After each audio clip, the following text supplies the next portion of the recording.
Listen. Oh,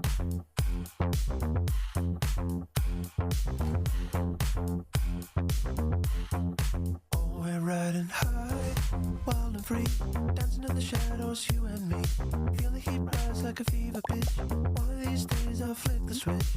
Got that rhythm when the sparks will glow. Time moves fast and we need to go slow down and sink again. Listen.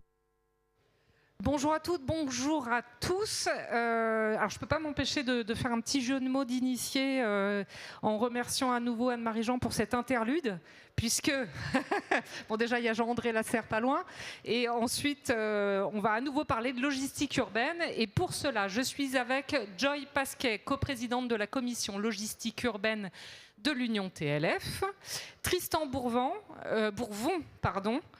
coordinateur logistique et transport de marchandises au service transport et mobilité de l'ADEME. J'ai dit tous les mots, c'est un peu compliqué quand même, va falloir... bon. Laurent Arquetou, directeur des opérations pour la maison Richard Vins et Spiritueux. Voilà, il faut que je dise les deux.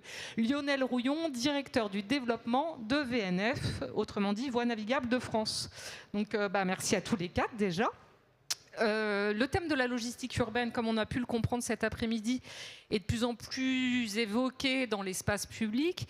Est-ce que pour autant c'est encore une arlésienne, c'est-à-dire on en parle beaucoup, mais finalement on ne la voit pas tant que ça.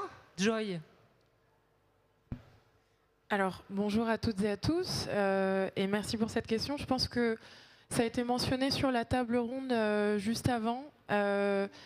On s'est rendu compte de l'importance de la logistique urbaine à l'occasion des Jeux Olympiques et Paralympiques, et aussi de la valeur du dialogue public-privé, notamment avec la démarche LUJOP, qui a montré qu'avec à la fois de l'anticipation, de la co-construction, et des règles transparentes, on pouvait faire coexister la logistique urbaine avec des événements majeurs.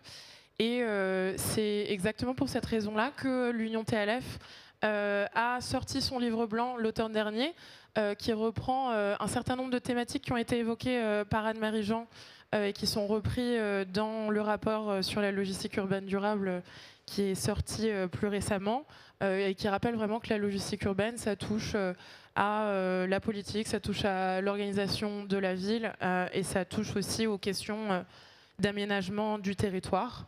Et donc je pense qu'en cette période post-électorale, c'est important de rappeler qu'on a vraiment, en tant que transporteurs et logisticiens, des objectifs communs avec les élus, qui sont de créer de l'emploi local, non délocalisable, de réussir la transition écologique et d'améliorer la qualité de vie dans nos villes.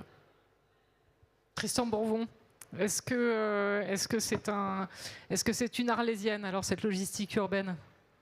A priori, non. C'est un sujet qui revient souvent. Alors, on en parle davantage, et c'est effectivement une très bonne nouvelle. On n'en parle peut-être pas encore suffisamment. Effectivement, on dit souvent, voilà, c'est autour d'un tiers des coûts du transport, autour d'un tiers de l'occupation de la voirie en ville. En fait, c'est quelque chose qu'on voit tous les jours, mais qu'on ne voit pas vraiment en fait en termes de politique publique, et donc évidemment il faut le renforcer. Alors il y a quand même eu des pas de géant par rapport à il y a 5-6 ans lors de la publication du premier rapport LUD. On voit qu'en termes de maturité de l'écosystème, des gouvernances qui se sont progressivement installées avec le programme Interlude, avec les différents programmes C2E aussi qui se sont mis, donc de certificats d'économie d'énergie qui se sont mis en place. On citait tout à l'heure Marguerite, il y a aussi d'autres programmes autour de la cyclo-logistique. Il y a beaucoup de choses qui ont quand même avancé.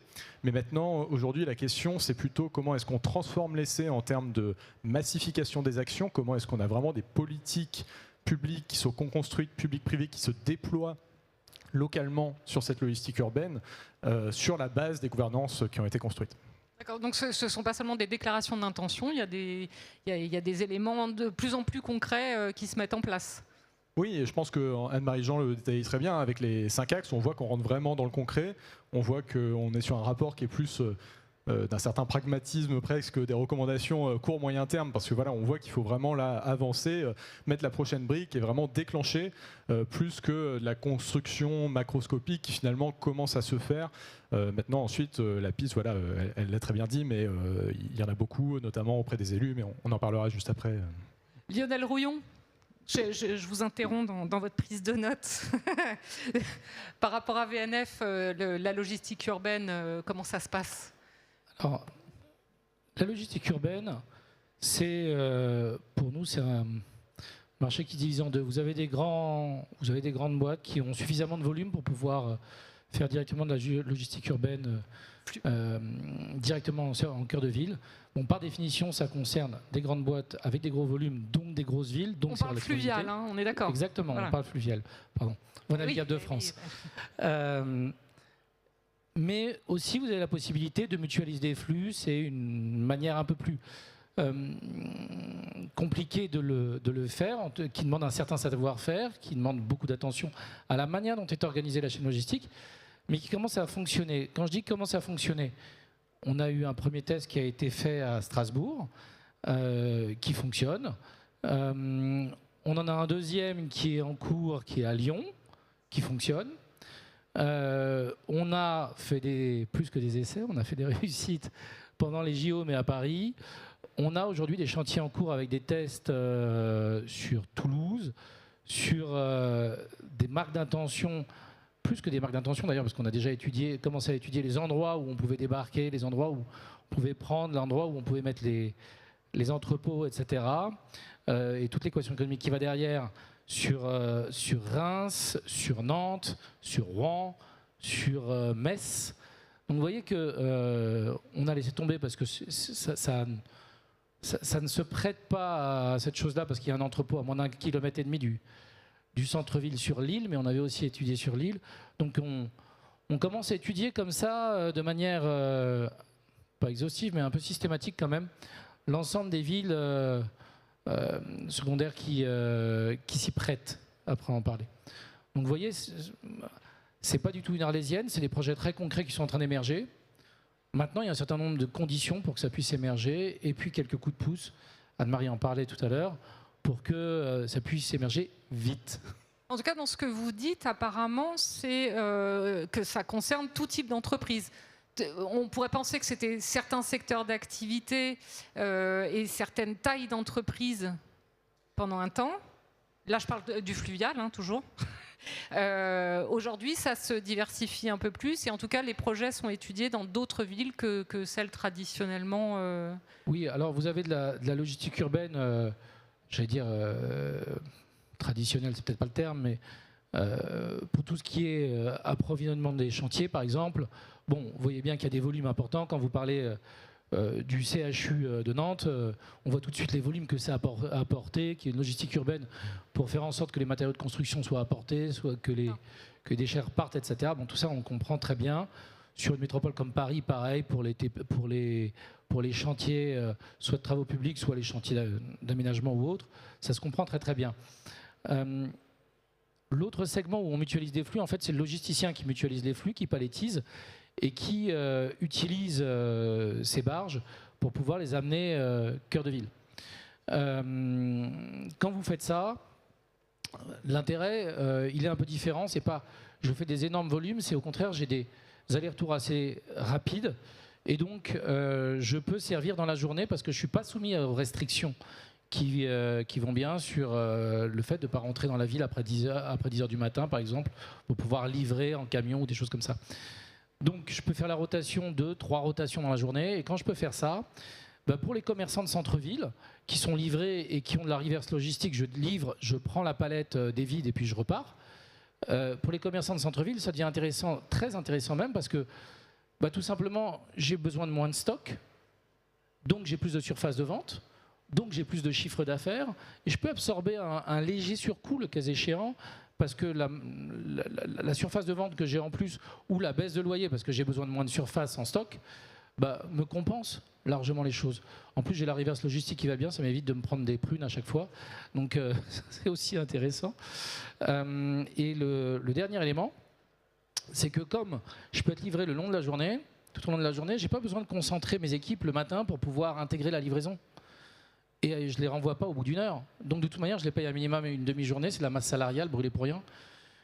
Ça permet d'optimiser aussi. Donc, c'est un avantage compétitif dans ce cas-là, il faut que ce soit bien organisé.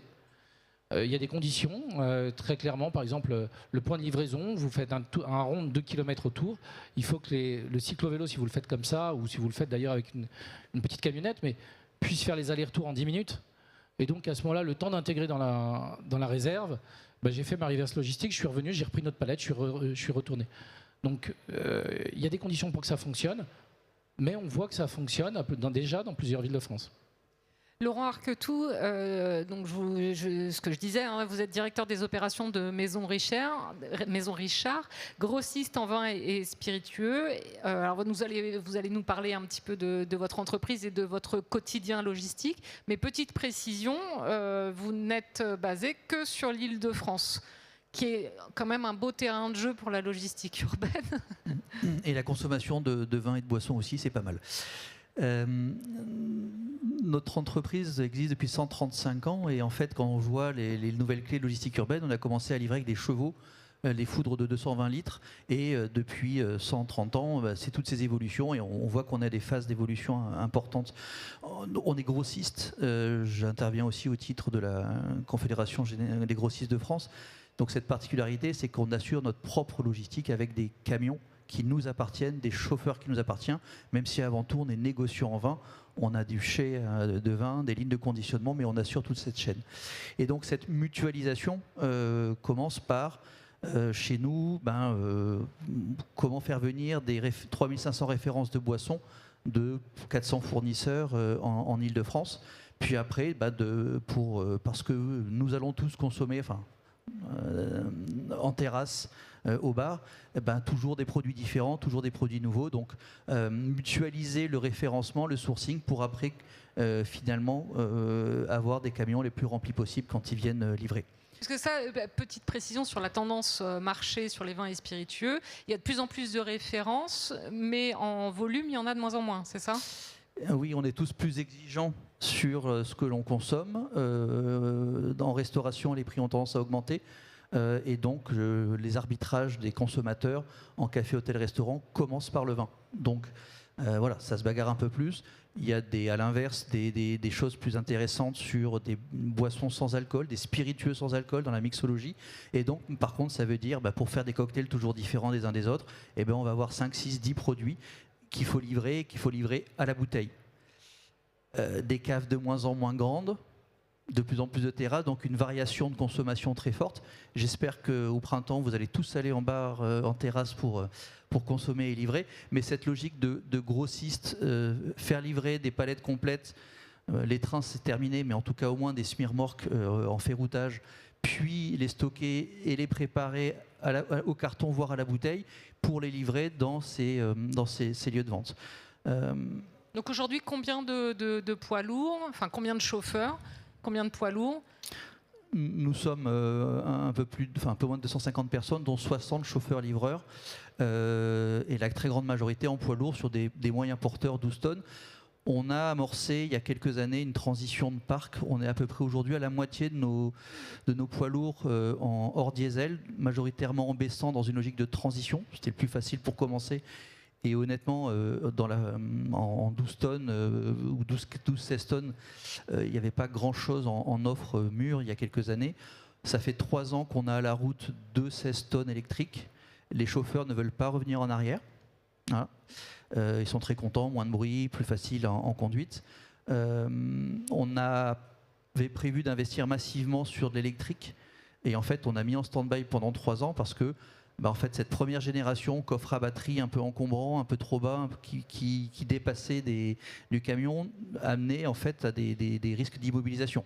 Enfin, il a fallu qu'on fasse presque passer des tests à des chauffeurs qui étaient les plus prudents pour les conduire. Il n'empêche que c'est positif, ils ne veulent pas revenir en arrière, et moi je suis très confiant dans les nouvelles générations qui arrivent, qui ont été conçues autour de l'électrification des camions, des 12 tonnes en particulier d'un constructeur en France. Et l'idée en tout cas pour nous, c'est de maintenant monter en puissance sur tout nouvel achat sera en électrique. Au-delà de la décarbonation, au-delà de la conduite du chauffeur, il y avait l'aspect économique bien sûr. On constate que par rapport à nos premiers achats, le surcoût de l'électrique en investissement, on achète nos camions et on les garde, était globalement par rapport au diesel à 2,5 fois le prix en investissement. il y a 3 ans. Aujourd'hui, on est plutôt à 1,6 fois, 1,7 fois. Et en fait, on s'est rendu compte entre l'étude, mais maintenant, ça fait 3 ans qu'on a de recul, ça coûte moins cher en coût total d'exploitation. Au bout de 5-6 ans, suivant la longueur de nos tournées, on arrive à amortir ces investissements qui sont plus coûteux, mais qui en coût d'exploitation en intégrant tout et avec encore des aides fiscales. Donc ça, c'est un travail sur l'acceptabilité de vos activités, j'imagine, en centre-ville. Est-ce que pour autant, la logistique, en ce qui vous concerne en Ile-de-France, est plus facile? Est-ce que ça se passe bien? Est-ce que vous êtes content? Alors, sur les accès en logistique, c'est un peu plus compliqué. Alors c'est là où, n'étant pas que transporteur mais négociant en vin, c'est sûr qu'on a beaucoup râlé dans certaines zones de travaux dans Paris, on parlait des JO tout à l'heure. D'un autre côté, donc ça a augmenté nos temps de livraison, j'ai des chauffeurs qui ne veulent plus livrer dans Paris. Voilà. Il y a quand même cette problématique-là, parce que trop stressé, parce que ça prend trop de temps, parce qu'il y a un manque d'efficacité. Ça existe. Mais à l'inverse, les secteurs sur lesquels il y a eu ces travaux, avec une piétonisation, avec des terrasses toujours plus grandes, eh bien on constate qu'en termes de qualité de vie et donc de consommateurs en terrasse, il y a aussi un effet. Donc cette réflexion de la transformation urbaine pour dire comment on peut livrer, comment on peut rendre plus agréable, comment on peut mieux vivre, mieux partager autour d'un verge, mais quelles conséquences en termes d'exploitation sur des chauffeurs livreurs poids lourds, bah c'est un équilibre en tout cas intéressant, même si en fait on s'aperçoit que en tout cas dans Paris, d'un arrondissement à l'autre, on n'a pas les mêmes contraintes. Donc certains choix urbain, d'aménagement, de sens interdit autour de la gare de Lyon, le chauffeur, il va mettre une demi-heure pour rejoindre 2 clients CHR qui n'ont pas les mêmes heures d'ouverture, basées à 800 mètres d'écart. Voilà, bon, c'est ça. Un peu plus loin, c'est pas le cas. Vous vouliez ajouter? Non, bon. Si. Le dernier frein sur la partie respirer, verdissement, pour moi, c'est vraiment ces contraintes techniques. À notre niveau, il faut le financer, il faut l'investir, mais avec un TCO aussi, enfin voilà, il existe un avantage à livrer économiquement les camions. C'est maintenant des camions adaptés en livraison dans Paris, entre la piste cyclable, le trottoir, la zone de livraison. Les camions, parfois, qui naviguent. Et c'est bête, hein, mais le coffre à batterie, il est très bas. Et les 20 cm sur la première faisaient qu'on tapait et le camion avait un risque d'immobilisation important. Et donc là, la rentabilité devient catastrophique. Donc tous ces aménagements sont utiles, on s'arrache parfois les cheveux, mais en tout cas, il y a... En tout cas, il y a des efforts qui sont faits de la part des chargeurs pour l'acceptabilité, de la part des logisticiens également. Apparemment, il y a des avancées aussi dans le débat public. Quels sont les défis du coup à relever pour que cette logistique urbaine se mette en place et que les propositions, par exemple, du rapport présenté par Anne-Marie Jean et Anne-Marie Hydrac deviennent concrètes? Tristan Moreau. Ça sent un peu la fin. Je laisse boire un peu de répit. Non, je pense que, les leviers ont été détaillés, mais je pense qu'il y a quand même un levier principal, c'est celui donc du portage par les élus et derrière celui de la concertation. Mais pour aller plus loin sur ça, je pense qu'il faut réussir à concerner les élus et donc d'une certaine façon, il faut réussir à politiser la logistique urbaine, pas politiser, au sens noble du terme, hein, donc c'est-à-dire au sens vraiment, voilà. Et en fait, ça veut dire trouver aussi les ressorts pour concerner les élus, pas que l'élu qui a la délégation logistique urbaine, s'il l'a. Pas que les quelques citoyens très informés et donc ça passe par le fait aussi d'identifier pourquoi la logistique urbaine est importante et Joy l'a un peu dit tout à l'heure, et on le retrouve en fait là à travers des cas très concrets. En fait c'est les commerces qui peuvent se faire approvisionner, c'est les clients qui reçoivent leurs commandes en e-commerce, c'est des grandes enseignes qui ont des stocks ou en tout cas des marchandises disponibles en rayon et en fait c'est tout ça qui fait un enjeu de politique publique au-delà des questions d'utilisation de la voirie, d'embouteillage, congestion, etc. qu'on connaît, qui sont importantes aussi en termes de cadre de vie, mais qui suffisent pas finalement à déclencher là-dessus. Et donc finalement la question c'est un peu au-delà de ça ensuite, une fois qu'on a posé les briques de la gouvernance, comment on agit vraiment. Donc il y a finalement la transition énergétique, hein, on en a parlé avec l'électrification, où là côté public, il y a des questions de déploiement d'infrastructures de recharge, d'identifier le foncier, parce que faut bien Normalement aussi stocker les des véhicules, constructeurs. voilà. Oui. Exactement. Côté report modal avec le fluvial, avec la cyclologistique aussi, qui est quand même sur certaines typologies de marchandises un levier qui peut être très important. Et puis ensuite, plutôt sur l'organisation des flux, la mutualisation, alors qui peut se faire de plein de façons différentes, hein, on aura peut-être l'occasion d'y revenir, mais qui pour nous en tout cas est importante. Et je rebondis finalement sur l'exemple des grossistes. Aujourd'hui, on soutient une start-up qui s'appelle Califray, qui va venir en fait mutualiser les flux depuis Rungis pour l'Île-de-France. Et donc très concrètement, il y a des restaurateurs qui aujourd'hui recevaient 4-5 camions de grossistes dans la journée, qui n'en auront plus qu'un. Ça change le modèle logistique. C'est aussi un sujet en fait pour les grossistes qui du coup perdent une interface directe avec leurs clients. Hein, donc c'est pas sans conséquence. Il y a un compromis autour de ça, mais c'est quand même des solutions qui dans des hypercentres urbains peuvent permettre de réduire le nombre de camions et donc aux heures de pointe à baisser la congestion et tout ça pour finalement les commerces qui seront gagnants avec une seule livraison à un horaire donné. Lionel Rouyon, oui, je vous voyais réagir. Oui, je voulais réagir à ce que disait Laurent. Cette difficulté qu'on peut avoir de temps en temps à accéder au centre-ville et puis avec les chauffeurs qui à un moment vous disent moi j'y retourne pas parce que c'est trop compliqué. Typiquement, on a eu quelques enseignes qui se sont posées ce genre de type de questions. Une grande enseigne de meubles suédois, par exemple, qui s'est posé exactement ce type de questions. Et vous vous souvenez peut-être que dans ces cas-là, quand on se fait livrer, on perdait en gros la demi-journée. Bon. Ils ont mis en place un système de logistique urbaine sur lequel ils arrivent cœur Paris, les conteneurs sont déchargés, ils servent une partie de la barge et servent de stock flottant, et puis les conteneurs, on vient s'approvisionner au fur et à mesure sur des petites estafettes. Bon, très bien. Sur des utilitaires. Sur un rayon qui est relativement court, pas plus de 20 minutes à partir de l'endroit où est posé Donc on voit bien que ils peuvent faire le tour. Bon, en fait, cet élément-là de les gens ne veulent plus rentrer dans Paris et la tournée est beaucoup trop longue, ils l'ont gentiment éliminé de ce fait-là.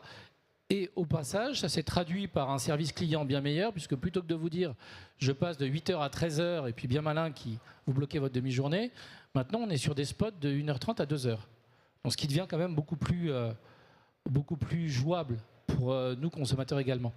De la même manière, on a sur ce type de... Parce qu'à l'origine, le fait de passer par le fluvial, on peut se dire ah tiens, ça me fait une rupture de charge. Mais si je dois... ensacher, empaqueter, conditionner différemment dans mon entrepôt, de toute manière, je vais l'avoir, cette rupture de charge. Vous avez des solutions comme la solution proposée à Paris par Fluidis, pour l'instant pour la Poste avec les colis, mais qui fait que vous arrivez avec les éléments en gros, et pendant la navigation, la ventilation se fait sur du de la cyclologistique, le conditionnement se fait à cet endroit-là, et puis dès qu'ils arrivent à quai, tout le monde part.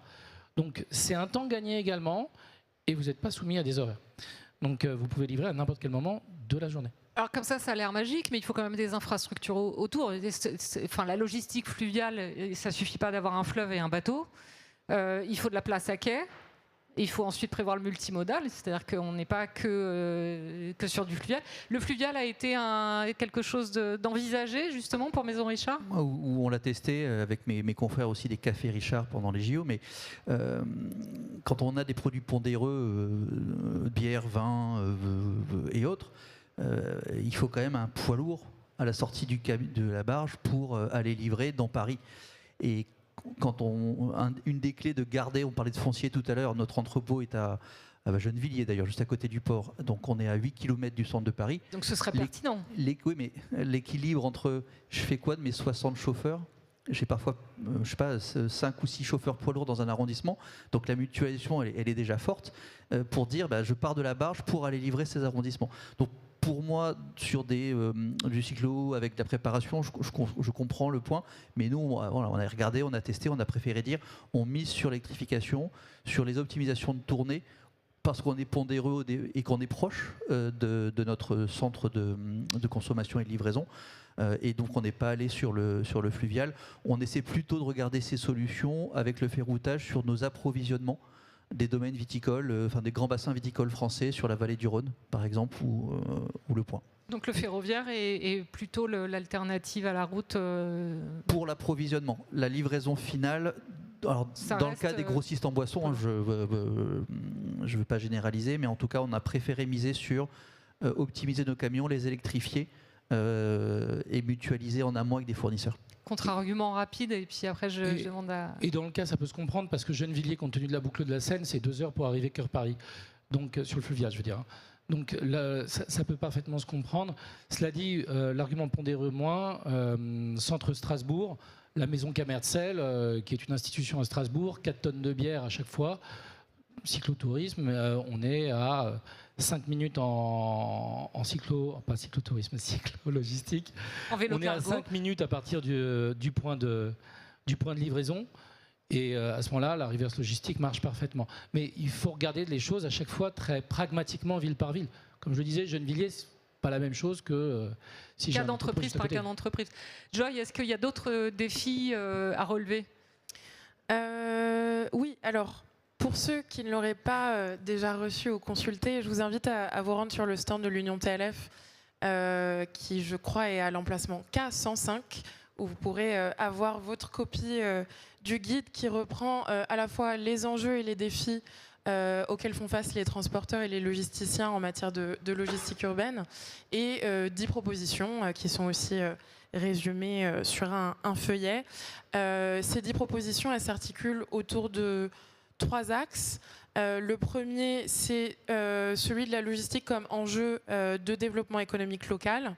Le deuxième, c'est celui de l'accompagnement de la transition écologique, notamment avec des infrastructures adaptées.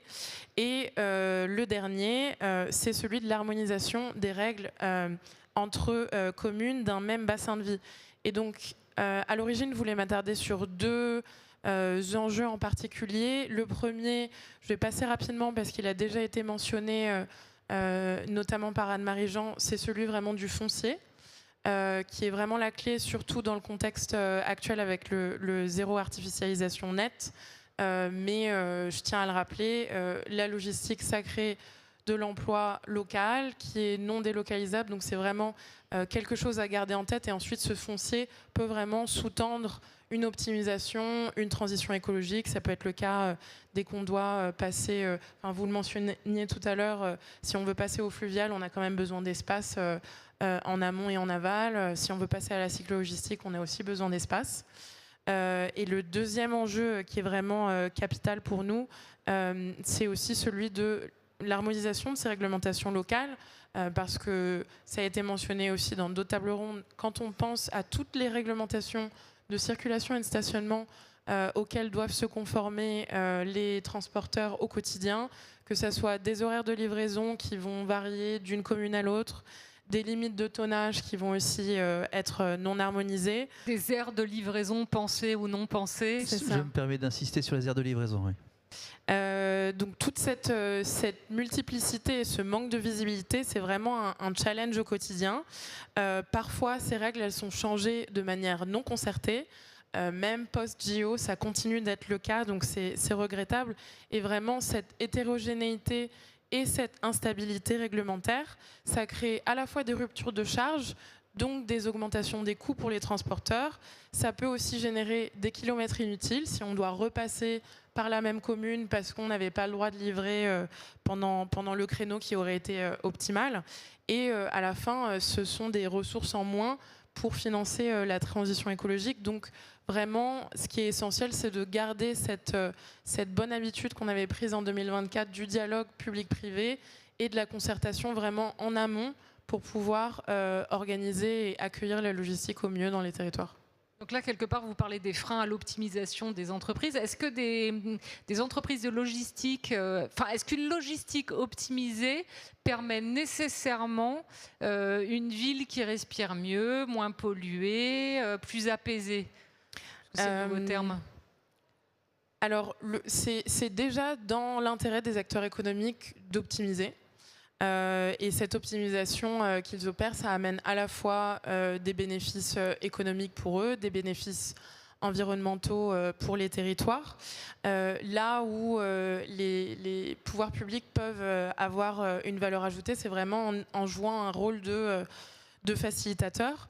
Donc, par exemple, si on revient sur la problématique de la cyclo-logistique, si un transporteur veut passer à des livraisons en vélo cargo, mais que ses propres entrepôts sont situés en bordure de la ville, il aura besoin d'avoir des hubs pour faire vraiment le transbordement du poids lourd sur les vélos cargo.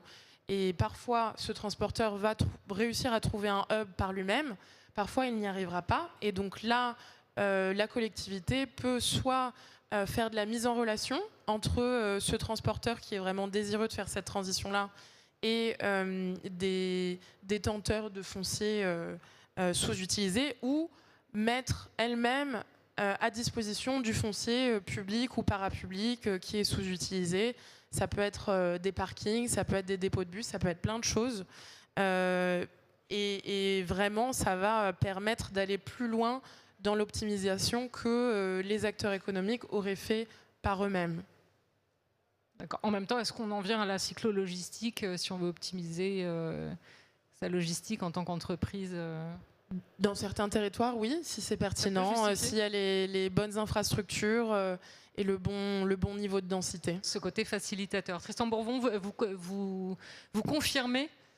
Oui, complètement. Et puis, enfin, j'aimerais rappeler que toutes les solutions en fait là qui sont citées, c'est pas des solutions qui sont mises en place avec comme objectif principal de réduire les émissions de CO2. C'est effectivement un co-bénéfice et ça va dans le sens de la prise de décision. Mais si elles ont été mises en place, si des chantiers BTP décident d'être approvisionnés et de faire de la reverse en fluvial, si il y a de l'électrification avec des détentions de plus de 6-7 ans, etc., c'est parce qu'à chaque fois c'est rentable. Par contre, il y a un mur d'investissement, de financement. Il y a aussi beaucoup de choses qui sont en fait des coûts un peu cachés de transition, d'adaptation, de tests, d'évolution culturelle, sociale, voilà. Et c'est ça en fait qui rend cette transition complexe, mais c'est bien des solutions qui sont rentables d'un point de vue économique. Et effectivement, sur l'optimisation, Joël a dit, les pouvoirs publics pour moi ont vraiment un rôle de facilitateur à jouer là-dessus. Notamment, on l'a évoqué sur la mutualisation, où je pense que, par exemple, la mutualisation se fait dans le BTP sur des chantiers. Enfin, on fait de la consolidation en fait en amont de chantier maintenant pour desservir des zones denses. Donc là, j'ai cité l'exemple des grossistes. On peut le faire aussi sur le premier kilomètre pour, par exemple, les circuits courts alimentaires. On peut le faire sur des cas pour des commerçants artisans qui ont aujourd'hui des moyens en propre, des petits comptes propres et qui peuvent mutualiser. Donc en fait, il y a plein de façons de mutualiser selon les filières, etc. Et c'est juste que en fait, chaque acteur va optimiser à l'échelle de son entreprise, et ça, c'est indéniable qu'un transporteur, son boulot, c'est d'optimiser, hein, et il le fait souvent très bien. Par contre, la question, c'est comment est-ce qu'à l'échelle d'un territoire, qui est quand même une zone dense où l'espace de voirie est une ressource rare d'une certaine façon, comment est-ce que là on a une optimisation qui est plus grande? Et donc c'est là où je pense que la collectivité peut jouer un rôle de facilitateur, de foncier, mise à disposition de foncier, comme tu le disais, de voir comment il peut y avoir des intérêts économiques qui convergent pour avoir des logiques gagnantes-gagnantes pour desservir ces territoires de manière plus efficace. Laurent, vous vouliez apporter un autre éclairage? Dans cette logique, c'est vrai que donner un cap au niveau de la partie collectivité, mairie, gouvernement, c'est vrai que nous, on ne se serait pas forcément lancé aussi loin dans la décarbonation s'il n'y avait quand même pas eu ce cadre de la ZFE, même si c'est un peu assoupli. Et finalement, bon an, mal an, ça a donné un signal fort aussi aux acteurs industriels. Et peu ou prou, on arrive maintenant à quelque chose où on voit qu'il y a quand même une perspective économique. Donc c'est là où il n'y aura plus forcément de subventions, besoin de subventions aussi fortes. C'est sûr que là sur le transport, effectivement, ouais, vous êtes content d'avoir un peu d'électrique. Là en ce moment encore plus, oui. Et aussi dans la mutualisation, il y a d'autres approches. On parle de reverse logistique, voilà, la reprise des emballages consignés, la bouteille des viandes, coca, badois, de vin, qui ne part pas dans le bac à verre de la mairie ou de la collectivité, mais qui est reprise par des grossistes en boissons. Finalement, la mutualisation, elle ne se fait pas juste flux aller-retour, c'est finalement un transfert. Voilà, il y a moins de camions poubelles qui récupèrent des verres compilés qui partent de leur site vide pour se charger. cette logique de reverse logistique, alors pour les grossistes, on est un des seuls à avoir regardé ça historiquement pour la boisson, mais finalement on pourrait l'étendre à plein d'autres activités. Là, c'est aussi une mutualisation entre des flux qui à la base semblent être complètement séparés. Une optimisation à l'échelle de la collectivité, du coup, sur un type de flux. Voilà, et c'est vrai que la logique d'emballage réemployé, et donc le bouteille en verre en particulier, c'est là où finalement on peut remplir un camion en cours de livraison sur un même point de collecte, un café, hôtel, restaurant dans notre cas de figure, et dire finalement le camion il est toujours plein. Alors pour l'instant honnêtement on part avec 3000, 4000 bouteilles pleines de boissons, et au retour on est plutôt en bouteilles consignées pour réemploi à revenir à 50 à 500 à 1000 maximum, donc entre 10% et 25% en fonction des arrondissements. Et ça, pour le coup, ça peut être un axe de mutualisation avec la partie collecte des déchets. Donc effectivement, on parle souvent de mutualisation. Est-ce que les entreprises sont mûres pour cette mutualisation à tous les niveaux, Joy Pasquet ? Alors c'est pertinent dans certains cas, et dans d'autres c'est déjà fait le plus possible par les acteurs. Souvent quand on entend parler de mutualisation, il faut se demander si on pense à quel type de transport on pense. Est-ce qu'on pense au transport en compte propre, au transport pour compte d'autrui, parce que en fonction de la réponse, les logiques ne seront pas exactement les mêmes. Quand on pense mutualisation, on peut faire référence à beaucoup de choses. On peut mutualiser du foncier, on peut mutualiser des véhicules, on peut mutualiser des infrastructures, par exemple des stations de recharge. On peut mutualiser des outils. Et en fonction de ce sur quoi on se concentre, le niveau de difficulté et de complexité ne sera pas le même. Mutualiser le foncier, par exemple, pour créer des hubs de cyclo-logistique, c'est relativement accessible. Mutualiser des infrastructures de recharge, pareillement. Si on cherche à mutualiser des véhicules, des tournées, là ça devient beaucoup plus complexe parce qu'on va devoir connecter des systèmes d'information, on va devoir coordonner différents sous-traitants. Donc ça sera pas partager une responsabilité aussi, j'imagine. Voilà, il y a plein d'implications contractuelles et techniques et technologiques derrière. Mais à chaque fois, il faut se demander s'il n'y a pas un niveau de mutualisation plus adapté pour le type de logistique sur lequel on se concentre. Tristan, un complément par rapport à ça ? Oui, alors Joy a complètement raison. C'est quelque chose qui est très complexe. C'est une des solutions les plus complexes à mettre en œuvre. Donc évidemment, il ne faut pas commencer dans une ville à se lancer bien en tête sur la mutualisation si jamais on n'a pas coché avant les cases, en tout cas côté collectivité ou même côté acteur privé. Hein. C'est-à-dire que c'est quelque chose qui est complexe. Par contre, les gains peuvent quand même être très importants. Je prends un exemple qui est un petit peu extrême parce que c'est une des villes qui est les plus avancées là-dessus, mais Padoue, en Italie, a mis en place un centre de distribution urbain mutualisé et ils font moins 75% de kilomètres parcourus dans l'hypercentre sur les flux concernés, moins 75% des kilomètres parcourus. Et c'est à ISOCOU pour les opérateurs, c'est-à-dire qu'en fait ils ont eu une phase d'amorçage avec l'opérateur en bordure de ville, il a fallu un tout petit peu de subvention pendant 3 ans, et ensuite c'est devenu rentable parce que les effets d'échelle compensaient le coût supplémentaire de rupture de charge. Par contre, du coup, l'accès en ville est plus contraint, ça c'est indéniable, donc c'est un compromis évidemment, qui a été trouvé là en concertation avec les acteurs privés, donc ça s'est fait main dans la main. Ils ont mis en place une réglementation qui est assez contraignante, une zone à trafic limité, etc. Mais le résultat est là. Donc je pense que c'est vraiment ensuite où est-ce qu'on place le curseur entre finalement un peu la liberté de circuler, la flexibilité logistique et comment chaque organisation, chaque logistique arrive à satisfaire son besoin client, et derrière des enjeux plus d'intérêt général, là en l'occurrence pour de la préservation du patrimoine. Et donc côté ADEME, nous on a lancé une démarche qui s'appelle l'extrême défi logistique depuis 2 ans, où on essaye justement un peu de susciter des expérimentations de mutualisation de tout type, pas que des choses de ce type-là. On parle de micro-hub, on parle de circuits courts alimentaires, pour voir justement qu'est-ce qui est faisable, dans quelle filière, là où il y a des modèles économiques pertinents, là où il y a des gains écologiques qui sont à chercher.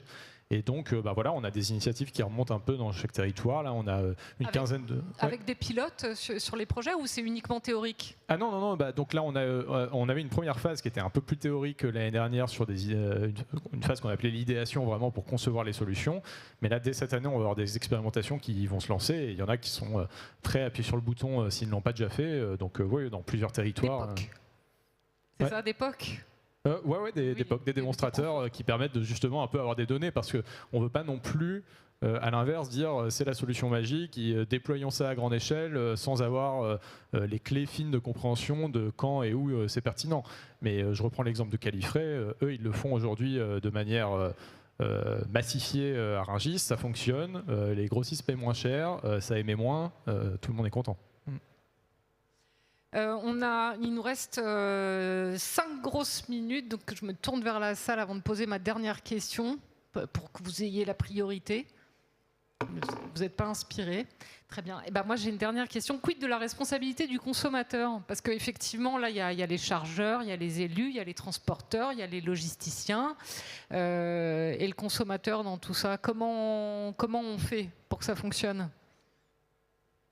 Si je peux sur un exemple, en ce moment on a parlé sur logistique de retour, en tout cas reprise des emballages, le choix des restaurants, des bars dans lesquels vous allez, qui mettent en avant le fait que un consommateur qui va plutôt orienter dans un restaurant qui fait finalement cet effort de gestion de ses emballages, les mettre dans une caisse, les stocker le temps qu'un transporteur, un grossiste en compte propre, dans mon cas de figure, viennent les rechercher.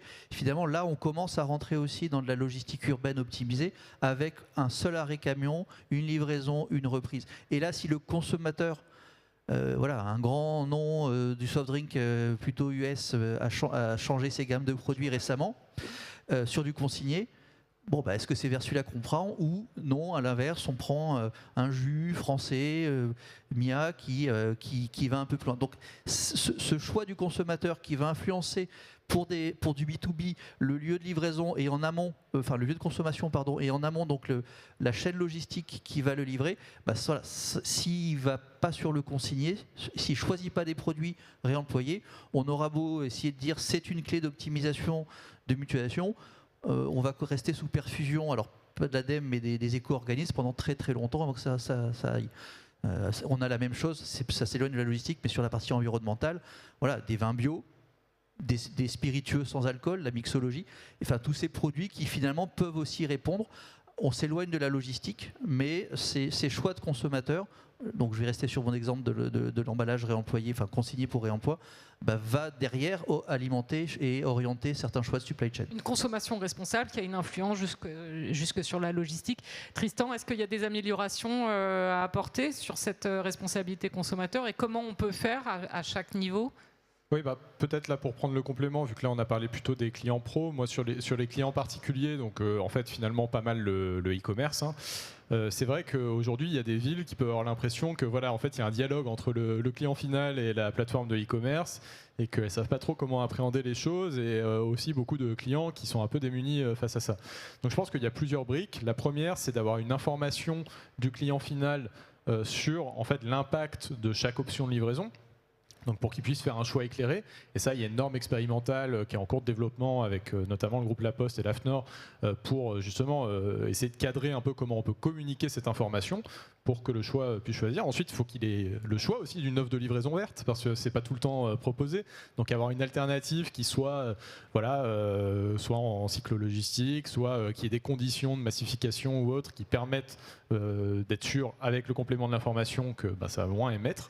Et puis le dernier, c'est effectivement plus, là on sort un petit peu du champ de la logistique, mais la question de la demande, où là les collectivités peuvent peut-être un peu agir. Je voyais l'autre jour, ça va peut-être pas rentrer complètement en cohérence avec la partie boisson, mais je voyais Paris qui faisait de la pub pour l'eau de Paris, buvez l'eau de Paris. Et en fait, ça a un impact sur la question logistique. Directement, ça crée moins de demandes de livraison de bouteilles d'eau. Donc en fait, je pense qu'il y a aussi des petites clés indirectes là sur chaque filière à aller chercher, mais qui sont à approfondir. Je pense que on est encore un peu qu'au stade initial sur ça, quoi. En tout cas, beaucoup sur la communication. Si je comprends bien, la solution est plutôt là-dessus. Laurent, vous vouliez compléter ? On peut livrer de l'eau de Paris en bouteille consignée, ça marche aussi. Joy ou Lionel, est-ce que vous aviez un petit mot supplémentaire par rapport à la responsabilité du consommateur ou si vous voulez conclure, puisqu'on arrive au bout de la conférence? Je pense que par rapport à la responsabilité du consommateur, je reprendrai le message de mon coprésident Loïc Chavaroche sur la table ronde précédente, sur le fait que la logistique et le transport sont un moyen finalement. Un outil. Et donc, de ce point de vue-là, s'il y a des actions à mener auprès du consommateur, ça sera probablement plutôt du ressort du régulateur que de notre côté, en tant que simple mandataire, on va dire. Et après, pour conclure plus largement, j'espère que vous aurez compris mon message global, qui est d'appeler vraiment à une poursuite du dialogue public-privé et de la collaboration sur toutes ces thématiques, parce que c'est grâce à cela qu'on arrivera vraiment à optimiser au maximum la logistique urbaine. Lionel? Oui, sur la collaboration publique-privée, ça semble une évidence, mais ce n'est pas toujours le cas. Quand un élu pense à faire un centre-ville piétonnier, il arrive des cas où il ne pense pas nécessairement à quel est l'impact logistique. Ça arrive en fait en séquentiel. Quand on a eu des difficultés à livrer, quand des commerces ont été mis dans la panade, on commençait à faire remonter, etc. La réalité, c'est qu'à un moment, quand on pense la qualité de vie des gens en centre-ville, notamment, c'est un tout. Et il faut voir ça comme une espèce de circuit. Et ça se pense dès l'origine. Vous ne pouvez pas juste vous dire, tiens, je vais faire un centre-ville piétonnier, puis ça m'embête parce que fatalement il faut être livré. Donc, comme on l'a vu dans quelques villes dont j'aurai la gentillesse de ne pas citer le nom, mais tiens, à ce moment-là, je vais faire des zones de livraison, mais je ne vais pas en faire trop parce qu'il ne faut pas que... Voilà. Donc je vais les faire dans des rayons de 2 km du point de livraison. Vous imaginez les clients de Laurent, tout d'un coup, arriver avec 4-5 tonnes sur leur petit chariot pour pouvoir le ramener dans leur... C'est pas possible. C'est juste pas possible. Et cet ensemble-là doit être pensé au début en collaboration avec les entreprises de centre-ville et les objectifs politiques.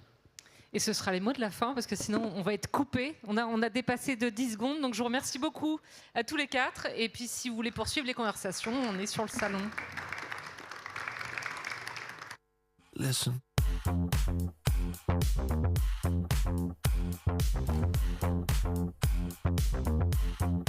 Oh, we're riding high, wild and free, dancing in the shadows, you and me. Feel the heat rise like a fever pitch. One of these days I'll flick the switch. Got that rhythm when the sparks will glow. Time moves fast and we need to go slow down to sink again. Listen.